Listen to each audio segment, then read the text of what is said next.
আসসালামু আলাইকুম গাইস, আবারও চলে এসেছি তোমাদের কাছে নতুন একটা উপন্যাস নিয়ে। উপন্যাসের নাম আমৃত্যু ভালোবাসি তোকে। লিখেছেন সালমা চৌধুরী। 7 বছর পর বাড়ি ফিরেছে খান বংশের বড় ছেলে শাহজাদ খান আবির। বাড়ি ফিরেছে বললেও ভুল হবে, বিদেশ থেকে দেশে ফিরছে আবির। এই 7 বছর খান বাড়িতে ঘটে গেছে অনেক ঘটনা। তার সাথে সশরীরে যুক্ত নেই আবির, তবে আর্থিকভাবে পুরোটা ঘটনায় জড়িত আছে। আবিরের বাবা চাচা 3 জন।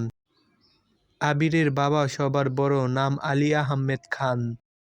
তানবীরের বাবা মেজু, নাম মোজাম্মেল খান। ছোট চাচার নাম ইকবাল খান। আবির তার বাবা মায়ের একমাত্র ছেলে। মেজু চাচা মানে মোজাম্মেল খানের এক ছেলে এক মেয়ে। ছেলের নাম তানবীর খান আর মেয়ের নাম মাহাদিবা খান মেঘ। ছোট চাচার এক ছেলে এক মেয়ে, মিম আর আদি।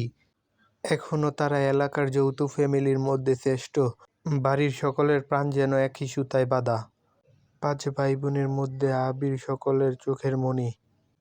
আবিরের জন্মের পর তার বাবা মা দ্বিতীয় সন্তান নেওয়ার চিন্তা করেনি। এইচএসসি পর্যন্ত সে বাড়িতেই ছিলেন, সবার নয়নের মণি। আবিরের চাঞ্চল্যে মেতে থাকতো খানবাড়ি।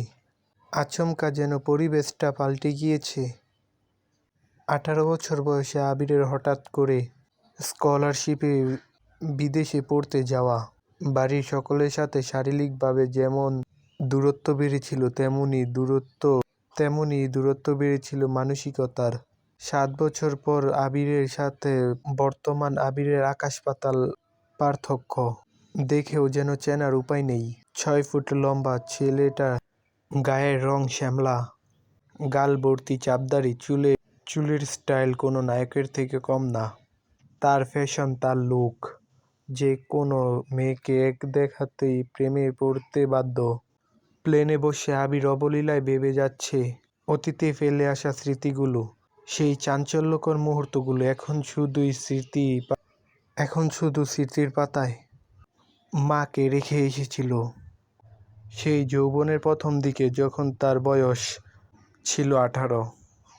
সেই সময় মাই ছিল তার একমাত্র বন্ধু। আজ সে 24 বছরের যুবক।